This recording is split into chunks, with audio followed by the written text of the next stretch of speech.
All right. Welcome to Bitcoin Crypto News Online. We are going to look at the wonderful world of Bitcoin as far as election goes. So, you probably saw the title of this Bitcoin Wins. Bitcoin wins. So, no matter what happens, we know Bitcoin will win. But we keep asking questions. How's it going to go? What's going to get affected?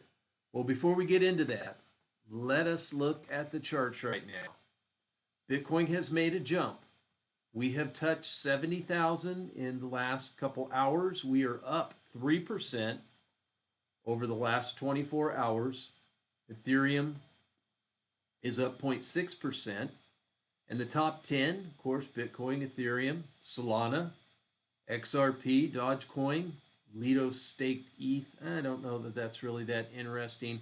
Tron Coin, and then 11 through 20, Cardano, Toncoin, Shiba Inu.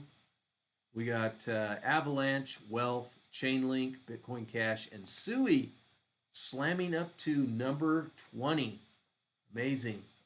Honorable mentions, we've got Near at 25, Litecoin 24, Polkadot 23, and Leo Token at 21. So let's take a look at alt season. Nothing changed there. We're still a little flat on Bitcoins. Or on altcoins rather. They are waiting for Bitcoin to lead the way into altcoin season. So possibly some opportunities there. Not investing advice. We're just talking shop, right, guys and gals? Okay, time chain calendar. Here we go. Blocks until the next halving, 180,984. Got a ways to go. But Satoshis, how many Satoshis can we get for a buck? 1,429. The sale price has gone up a little bit. Let's look at the price prediction.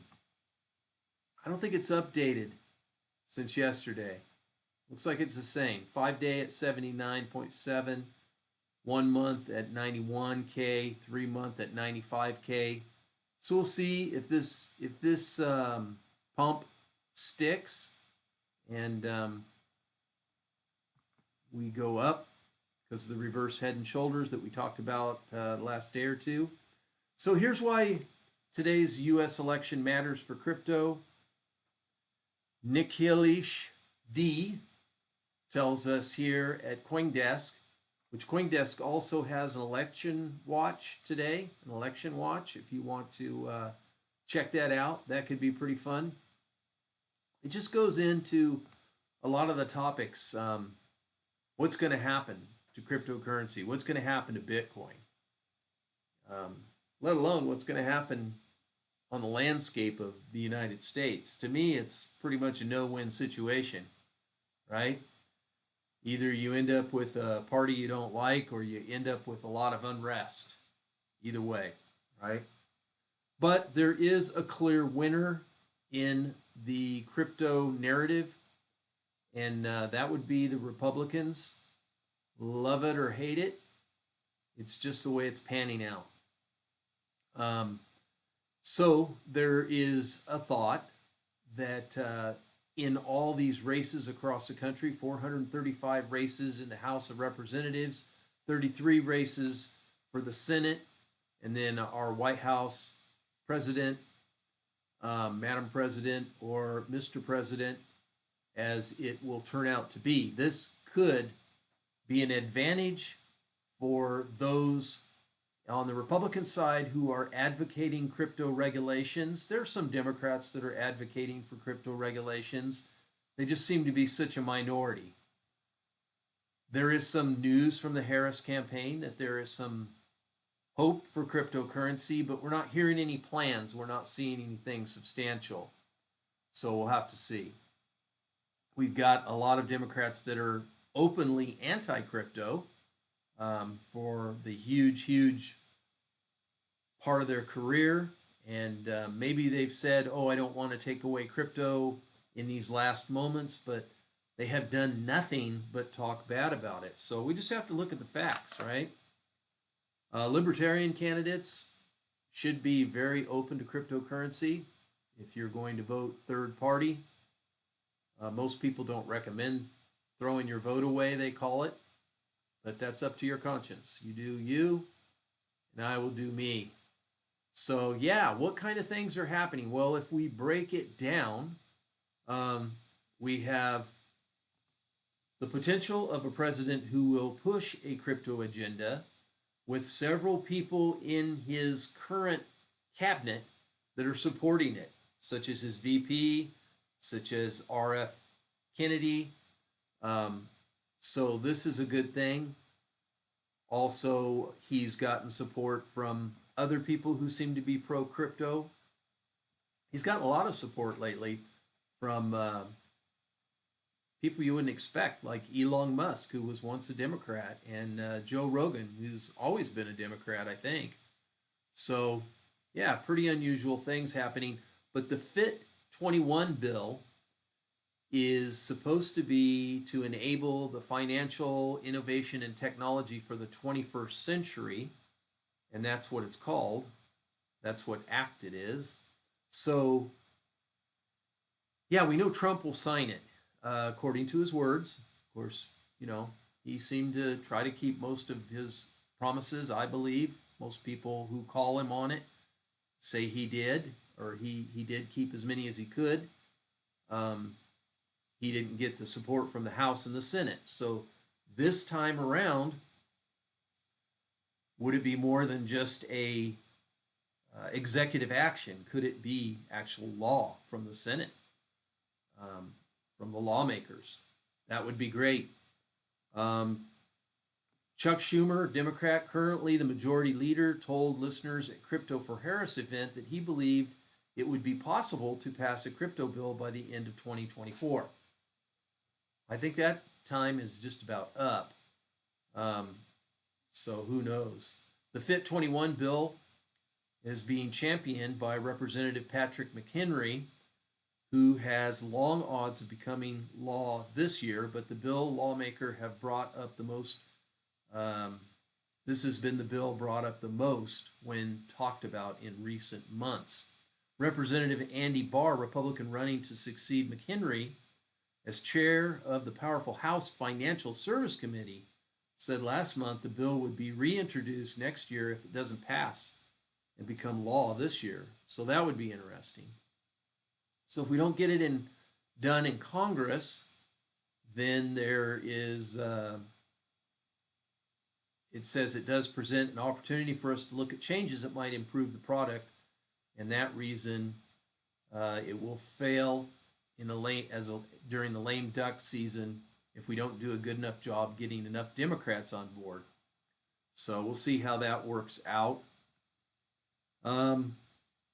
Also, Tim Scott and Cynthia Lummis are Republicans who discussed how it could play out at the appearance of a SALT symposium. And I believe this was a cryptocurrency type thing. Under their hypothetical, the bill would likely see a combination of commodity provisions, stablecoin provisions, and other banking issues attached to what might end up as a very broad financial services bill. But they don't know if it's got enough flow to pass. So, yeah, it's all up in the air. The crypto companies are putting a lot of money into the election, so the politicians are starting to listen on both sides a little bit. The industry, largely through Fair Shake, Super Political Action Committee, and affiliated PACs, which are funding agencies for political parties running for office, has pumped nearly $80 million into a handful of races, half of the $40 million going to unseat Ohio Democratic Senator Sharon Brown, the current chair of the Senate Banking Committee, in support of Republican challenger Bernie Moreno. And it is largely even right now, according to some polls. Some of the $20 million's gone directly to supporting Democrat Senate candidates Rubio Gallego, a congressman from Arizona, running to succeed Senator Christine Sinema, who is seeking re-election, and Elissa Slotkin, a representative from Michigan, running to succeed Senator Debbie Stabenow, who is retiring. So Gallego currently leads against Republican Carl Lake, according to the 538 poll, and the same thing for Slotkin against the Republican Mike Rogers. So here's some more crypto advocates that are Democrat. There's a few of them out there. Another 10 million indirectly supported Democrat Representative Adam Schiff in his bid for California Senate state. Don't know how pro-crypto he is, but he's running against a fellow Democrat Representative Katie Porter during the primary and has a sizable lead against Republican Steve Garvey per this poll at 538. So yeah, there's a lot of positions open. I'm not going to go into all these. You can read about this if you want. It's at coindesk.com about the election. I want to look at this here. Now, this is what we just talked about in the daily price of Bitcoin. It has jumped up. We hit 70,000. This article is only 4 hours old by Vivian Nguyen, and it's cryptobriefing.com. And she's pointing out that the election dynamics have the potential to cause some price swings. So with Trump favorably leading on Polymarket, and I know that's not a U.S. poll, but it does have some weight to it. And analysts suggest Bitcoin could reach 90,000 if Trump wins, or drop to 50 if a Harris victory. Yeah, I don't know that it would drop to 50, but I could see it going down. I think there is 54K is kind of like the low it would hit if it goes under 60. And again, this is just my thoughts on the matter based on the charts and history, not investing advice, just talking shop with you guys.